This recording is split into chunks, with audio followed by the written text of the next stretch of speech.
मालिकेच्या आजच्या भागामध्ये आपण पाहत आहोत, आता स्वानंदीच्या बाबांना हॉस्पिटलमध्ये आणलेलं असतं. मल्लिकाला जेव्हा समजतं की हे सगळं अंशूमुळे झालेलं आहे, त्यामुळे ती धावतच हॉस्पिटल गाठत असते.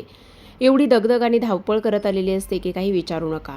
पेशंट बाजूला, त्याच्या घरातले व्यक्ती बाजूला, दुःखात असलेले, पण इकडे मल्लिकाला सगळ्यांना सावरावं लागत असतं. बाहेर किती ऊन पडले असं ती बोलत असते. आणि त्यावेळेला आता तिला सगळेजण शांत करायला लागत असतात. काकू, तुला येण्याची काही गरज नव्हती असं म्हणतात.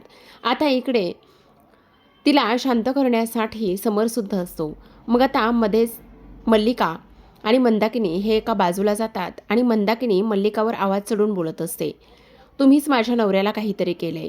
तुम्ही जर असं काहीतरी केलेलं असेल आणि जर माझ्या नवऱ्याला काही झालं तर मी तुम्हाला जिवंत सोडणार नाही. तुमचे हे सगळे काळे कारनामे मी सर्व जगाला ओरडून ओरडून सांगेल. एक गोष्ट ही लक्षात ठेवा. मल्लिका म्हणत असते, अहो शांत व्हा, मी काहीही नाही केलेलं. तुमचा काहीतरी गैरसमज होतोय. मग माझ्या नवऱ्यासाठी देवाकडे प्रार्थना करा. मल्लिका नाटक्यापुरती प्रार्थना करत असते. आता संध्याकाळची वेळ असते आणि अंशुमन हा त्याच्या खोलीमध्ये दरवाजा लावून बसलेला असतो. बाहेरून चिंगी दरवाजा वाजवत असते. अंशुमन सुरुवातीला दरवाजा उघडत नाही, पण चिंगी पुन्हा पुन्हा दरवाजा वाजवत असल्यामुळे शेवटी तो दरवाजा उघडतो. दरवाजा उघडल्याबरोबर चिंगी त्याच्या गळ्यात पडत असते, रडायला लागते आणि त्याला आय लव्ह यू म्हणत असते. माझं तुमच्यावर पूर्ण प्रेम आहे. हे बघा, तुम्ही दुसऱ्या मुलीसोबत लग्न करताय ही गोष्ट मला सहन होत नाही. प्लीज तुम्ही कोणत्याही दुसऱ्या मुलीसोबत लग्न करू नका. मी तुमच्यासमोर हात जोडत आहे असं ती बोलत असते. तेव्हा अंशुमन म्हणत असतो, मी तर दुसऱ्या मुलीसोबत लग्न नाही करणार आहे, पण ही गोष्ट तुला का नाही कळत आहे? तेव्हा ती म्हणत असते, कसं आणि कशा पद्धतीने तुम्ही दुसऱ्या मुलीसोबत लग्न करणार नाही आहात? तुम्ही सर्वांना सांगायला हवं होतं की इकडे तुम्ही त्या मुलीवर प्रेम नाही आणि त्या मुलीसोबत लग्न करणार नाहीत ही गोष्ट. मग आता अंशुमन नाटकीपणाने तिच्या जवळ जातो आणि तिला शांत करत असतो आणि म्हणत असतो, हे बघ शांत बस. तुला मी सांगतोय ना, मी कोणत्याही दुसऱ्या मुलीबरोबर अजिबात लग्न करणार नाही. माझं तुझ्यावर प्रेम आहे, पण आत्ता शांत बस असं म्हणून तो तिथून निघून जातो.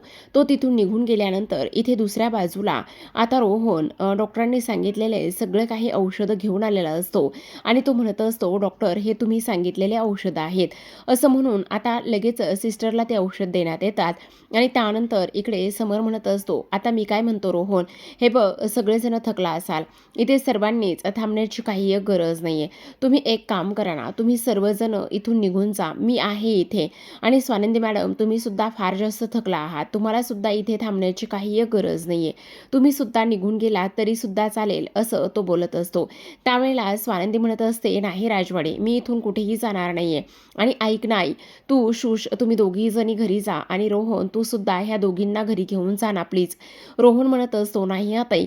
तेव्हा आता इकडे समर म्हणत असतो, मी काय म्हणतो स्वानंदी मॅडम, तुम्ही सुद्धा सगळेजण घरी जा. हे बघा, मी इथेच आहे, काही जरी झालं ना तरी मी इथे आहे, तुम्हाला इथे थांबण्याची काही गरज नाही. मग आता रोहन म्हणत असतो, ताई हे बघ, मी घरी जायचं असेल तर जातो, पण तुला एक गोष्ट सांगू का, काही झालं ना तरी मला साध्या छोट्या जरी गोष्टीची गरज पडली ना तरीसुद्धा तू मला फोन करणार आहेस, काहीही झालं ना तरीसुद्धा. मग आता स्वानंदी म्हणत असते, हो चालेल. मग आता इकडे ती लोकं निघून जातात आणि ती लोकं निघून गेल्याबरोबर स्वानंदी अस्वस्थ असते. तेव्हा समर स्वानंदीला म्हणत असतो, स्वानंदी मॅडम जरा शांत बसणार आहात का प्लीज? तुम्ही एवढ्या ह्या सगळ्या गोष्टींचा विचार करू नका बरं, शांत बसा. आणि तेव्हा स्वानंदी म्हणत असते, राजवाडे मला बाबांची फार काळजी वाटते, बाबांना काही होणार तर नाही आहे ना, बाबा ठीक तर होतील ना असं ती बोलत असते. मग आता तो म्हणत असतो, हे बघा मी आहे ना, माझ्यावर विश्वास ठेवा, आपले चांगले डॉक्टर आहेत, रिपोर्ट्स आहेत आणि त्याचबरोबर बाबांना काहीही होणार नाही, तुम्हाला काळजी वगैरे करण्याची काहीही गरज नाही असं इथे तो बोलत असतो.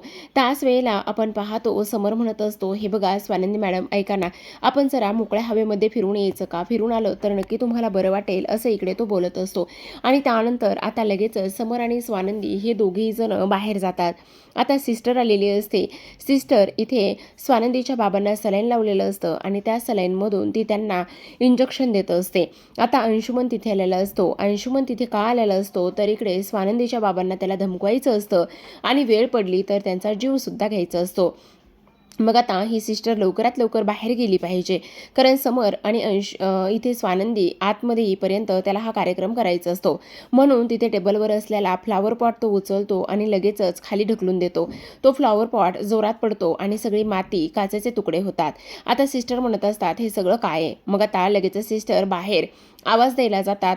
तिथे जो काही काम करणारा वॉचमॅन किंवा जो भैया असतो त्याला आवाज द्यायला जाते आणि हा सगळा कचरा उचलायला सांगत असते. तेवढ्यातच मल्लिका इथे त्याला फोन करत असते आणि म्हणत असते, हे बघ, रूममध्ये गेलायस ना, तू पोहोचलायस ना? हो मॉम, मी पोहोचले. ऐक ना, आता पटकन जे काही करायचं आहे ना ते कर. फक्त त्या म्हाताऱ्याला धमकवायचं, याच्या पलीकडे काहीही करायचं नाही. आणि आणखी एक गोष्ट लक्षात ठेव, जर कोणी रूमकडे यायला लागलं ना तर मी इथे क्रॅम्प क्रॅम्प असा जोराजोरातच आवाज देईल, समजलं? आणि एक व्यक्ती आलं तर एक वेळा, दोन व्यक्ती आले तर दोन वेळा, समजलेला लक्षात येतंय ना? तेव्हा तो म्हणत असतो, हो मॉम, मला समजलंय. तू आता फोन ठेवणार आहेस का? पण मी सांगितलेल्या गोष्टी नीट लक्षात ठेवा, असं म्हणून आता लगेचच तो फोन ठेवत असतो. दुसऱ्या बाजूला आपण पाहतो, अंशुमन खोलीमध्ये जाऊन पोहोचतो. इकडे आता लगेच सिस्टर ही बाहेर साफसफाई करायला बोलवायला गेलेली असते आणि जेव्हा ती जाते त्यावेळेला म्हणत असते, ऐक ना भैया, हे बघ, आतमध्ये ना एक कुंडी फुटलेली आहे आणि त्यामुळे तिचा सगळा कचरा वगैरे सगळ्या गोष्टी झालेल्या आहेत. प्लीज आतमध्ये चल ना, आणि काही झालं ना तरी तो कचरा तुला उचलायचा आहे. तेव्हा तो म्हणत असतो, मी आता नाही येणार, माझी ड्युटी संपलेली आहे. मग आता ती त्याला रिक्वेस्ट करत असते आणि म्हणत असते, प्लीज चल ना, असं म्हणून आता शेवटी ती त्याला घेऊन जात असते. आणि घेऊन जात असताना मध्येच मल्लिका भेटत असते.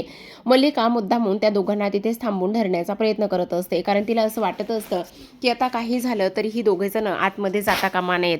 आणि इकडे दुसऱ्या बाजूला आपण पाहतो, समर आता तिच्यासाठी सुद्धा कॉफी घेऊन आलेला असतो आणि दोघेही जण कॉफी एन्जॉय करत असतात.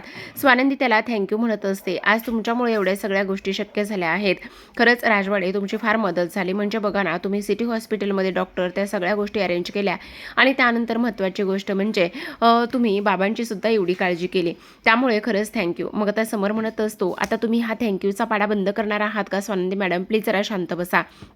मग आता स्वानंदी म्हणत असते, बरं ठीक आहे, एक फॉर्मॅलिटी म्हणून, मैत्रीण म्हणून तुम्हाला एका मित्राचे मी आभार मानत आहे, बस एवढंच.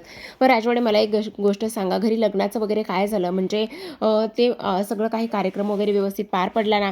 तेव्हा समर म्हणत असतो, अरे हो, ते तर सांगायचंच राहिलं. मुलाला मुलगी पसंत आहे आणि ते लगेच सुपारी फोडण्याचा पण कार्यक्रम करत होते आणि त्यांना सांगितलं आहे की उद्या सुपारी फोडायची आहे. तेव्हा स्वानंदी म्हणते, एवढ्या लवकर? आणि हे जरा घाईघाई आणि अति होते असं वाटत नाही का? समर म्हणत असतो, हो, अगदीच अति होते आणि घाईघाई होते, पण आता काकूचं असं म्हणणं आहे की तिच्या डोळ्या देखत दोन्ही सगळ्यांची लग्न वगैरे व्हावीत. म्हणजे बघा ना, आदिराचं झालंय, त्याबरोबर अर्पिताचं झालंय, मग आता अंशुमनचं सुद्धा मार्गी लागावं. अंशुमनच्या गळ्यामध्ये एकदा मुलीला बांधलं तर तो सुद्धा संसार करेल आणि व्यवस्थित राहील, असं काकूचं म्हणणं आहे. पण आता असो, एक आई म्हणून तिला काळजी वाटणं साहजिकच आहे म्हणा. बरं चला, स्वानंदी म्हणते, बरं असू द्या, आपण आता जायचं का? असं म्हणून दोघेही जण आता इकडे तिच्या बाबाच्या खोलीकडे निघालेले असतात. अंशुमन आता तिच्या बाबांच्या जवळ जातो आणि लगेचच नरड दाबत असतो, तोंड जवळ करत असतो. तेव्हा तिच्या बाबांना शुद्ध आलेली असते. बाबा म्हणत असतात, तुम्ही इथे काय करताय? अंशुमन, तू इथे काय करतोयस? तो म्हणत असतो, मी इथे काय करतोय? कुठे निघाला होता रे थेरड्या? तुझ्या मुलीला आणि जावयाला सगळं सांगायला निघाला होता का? मग आता स्वानंदीचे बाबा म्हणत असतात, काही झालं तरी मी नंदूला ह्या सर्व गोष्टी सांगणार आहे. इकडे दुसऱ्या बाजूला मल्लिका म्हणत असते, अहो, तुम्हाला कळत नाही का? इथे आमच्या पेशंटची रूम ही क्लीन असायला हवी की नाही? तुम्ही कशी कामं करतात? तेव्हा ते सॉरी म्हणत असतात. मग मल्लिका डॉक्टरांबद्दल विचारते, आमचे पेशंट कधी शुद्धीवर येणार आहे? माझ्या मैत्रिणीचा नवरा पण असा चक्कर येऊन पडला आणि त्यानंतर त्याला डायरेक्टच ब्रेन ट्युमरच झाला की. हे बघा, ते आम्ही तुम्हाला नाही सांगू शकत. तुम्हाला जे चौकशी करायची, जे काही प्रश्न विचारायचे आहेत ना, ते प्लीज तुम्ही डॉक्टरांना विचारा ना. आम्हाला आता जाऊ द्या ना, आम्हाला आमचं काम करू द्या ना. तेव्हा तो सुद्धा म्हणत असतो, हो मॅडम, मला पण माझी ड्युटी संपलेली आहे, मला पण जायचं आहे.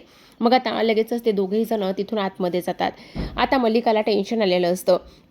तेवढ्यातच तिथे समर आणि स्वानंदी हे दोघेही जण येतात. आता समर स्वानंदीला पाहिल्याबरोबर इकडे मल्लिका जोराजोरात ओरडते आणि म्हणत असते, क्रॅम्प क्रॅम्प, एक नाही तर दोन दोन क्रॅम्प, एक नाही तर दोन दोन क्रॅम्प, असं इकडे ती बोलत असते. ह्या सगळ्या काही गोष्टी इथे बोलल्यानंतर आता समर म्हणत असतो, काकू, असं अचानकच काय झालेलं आहे? आणि तुला सांगत होतो की इकडे उगाचच तू आलेली आहेस, काय गरज होती इकडे येण्याची वगैरे? ह्या सगळ्या गोष्टी आता इथे ती बोलत असते. मग आता स्वानंदी म्हणत असते, काकू काय झाले? तुम्हाला असं अचानक अचानकच कसं काय क्रॅम्प यायला लागलेले आहेत. तेव्हा ती म्हणते, अरे समर, मी म्हटलं ना माझं वय झालंय म्हणून. तर स्वानंदी, अगं माझी तब्येत अशी दिसते, पण मी ना पाहिजे तेवढी इथे अशी धष्टपुष्ट किंवा पाहिजे तेवढी अशी ताकदवान नाही आहे गं. दुसऱ्या बाजूला आता अंशुमन म्हणत असतो, हे बघा, तुम्हाला तुमची मुलगी प्रिय नाही आहे का? जर तुम्हाला तुमची मुलगी सुखरूप हवी असेल, पाहिजे असेल, तर मी तुम्हाला एक गोष्ट सांगतो की तुम्ही आता तोंड उघडायचं नाही आहे. काही जरी झालं तरी तोंड उघडायचं नाही आहे, नाहीतर तुमच्या स्वानंदीचं, तुमच्या नंदूचं काय होईल हे कळणार सुद्धा नाही आहे तुम्हाला. आणि तुम्हाला सांगू का, तुमच्या नंदूला स्वयंपाक करायला फार आवडतो. किचनमध्ये जाते, मग जर गॅस लीक झाला तर, किंवा जिन्यावरून, ती वरचीच खोली आहे तिची, जिन्यावरून खाली येत असताना जर त्या पायऱ्यावर तेल सांडलेलं असेल तर तुमच्या नंदूचं काय होणार आहे? तेव्हा तो म्हणत असतो, नाही नाही, माझ्या नंदूला काही होता कामा नये. मग अंशू म्हणत असतो, ठीक आहे ना, नंदूला काही होता कामा नये ना. मग आता जे काही समरदादाच्या ऑफिसमध्ये पाहिलंय ना, ते मात्र कोणालाही सांगायचं नाही, समजलं का? नाहीतर नंदूचं तिकीट मात्र लगेचच कट होऊ शकतं बरं का. आता स्वानंदीचे बाबा म्हणत असतात, नाही नाही, ते बघा, प्लीज मला सोडा ना, प्लीज मला सोडा, मी कोणाला काहीही सांगणार नाही आणि मग तुम्ही माझ्या नंदूला काहीही करू नका. मग आता अंशू म्हणत असतो, हो, काहीही करणार नाहीये नंदूला, पण सांगितलेल्या गोष्टी लक्षात ठेवायच्या. इकडे त्याच्या कानावर आवाज पडत असतो, क्रॅम्प, एक नाही तर 2-2 क्रॅम्प आलेले आहेत. तर आता प्रेक्षकांनो, क्रॅम्प म्हणजे काय, तर इकडे मसल्स पेन असो किंवा एखादी आपल्या मांडीची, पायाची एखादी जी शीर आहे ती ताणली जाते, अखडली जाते, त्यालाच आपण क्रॅम्प म्हणतो. आणि तेव्हा हा इकडे त्याला धमकावत असतो, तर मल्लिका इकडे एक नाही तर 2-2 क्रॅम्प म्हणून ओरडत असते. आणि तेव्हा आता तिचा आवाज ऐकल्यानंतर, त्याला धमकवल्यानंतर आणि स्वानंदीच्या बाबाने त्याला प्रॉमिस केल्यानंतर तो तिथून निघून जातो. आता तो तिथून निघून गेल्यानंतर इकडे सिस्टर आणि त्याचबरोबर तो भैया हे साफ करायला आलेले असतात. दुसऱ्या बाजूला आता इकडे अंशुमनला ती गेलेलं पाहत असते आणि जेव्हा अंशुमन तिथून निघून जातो त्यावेळेला तिथे नर्स सुद्धा आलेले असते आणि नर्स ते चोळण्याचं काम करत असते.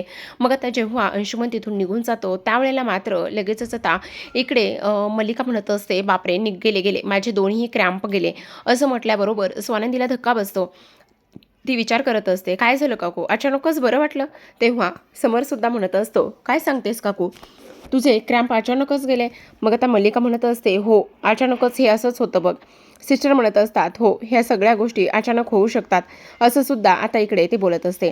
समर, काय झाले ना, काय सांगू तुला आता, हे मसल्स पेन आणि ह्या सगळ्या गोष्टी होत असताना ना काहीही कळत नाही बघ माझं काय होतंय आणि काय नाही ते.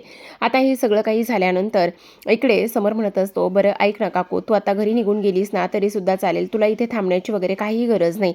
मग आता मल्लिका म्हणत असते, नाही नाही, थांबते ना बाबा थोड्या वेळासाठी. तेवढ्यातच आता इकडे सिस्टर आलेले असतात आणि सिस्टर म्हणत असतात, ऐका ना, तुमच्या पेशंटला शुद्ध आलेली आहे. असं म्हटल्याबरोबर आता लगेच स्वानंदी, मल्लिका आणि त्याचबरोबर समर हे आता तिघेही जण धावतच जातात. तिघेही जण धावतच गेल्यानंतर आता डॉक्टर चेक करत असतात. मग आता स्वानंदी म्हणत असते, बाबा काय झाले तुम्हाला, एवढा घाम वगैरे का बरं आलेला आहे, इथे तर AC आहे आणि तुम्हाला घाम वगैरे ह्या सगळ्या गोष्टी का बरं अशा होत आहेत, असं ती बोलत असते. तेव्हा लगेच आता तिचे बाबा म्हणत असतात, नाही नाही नंदू, ठीक आहे मी. मग आता मल्लिका म्हणत असते, काय हे स्वानंदीचे बाबा, अहो तुमची नंदू आमच्या घरी सुखात आहे आणि तिच्याकडे आमचं अगदी बारीक लक्ष आहे, तुम्हाला काळजी वगैरे करण्याची काहीही गरज नाही. तुम्ही एवढी कशाला काळजी करताय तुमच्या नंदूशी, आम्ही तिच्यावर बारीक लक्ष ठेवून आहोत बरं का. आणि त्याचबरोबर तुम्हाला काळजी करण्याची काही गरज नाही आहे. आणि आता मी काही जे सांगते ना ते नीट लक्षात ठेवा, आम्ही आहोत तिची काळजी करायला, तुम्ही मात्र स्वतःची काळजी घ्या, स्वतःची तब्येत वगैरे सांभाळा, असं ती बोलत असते.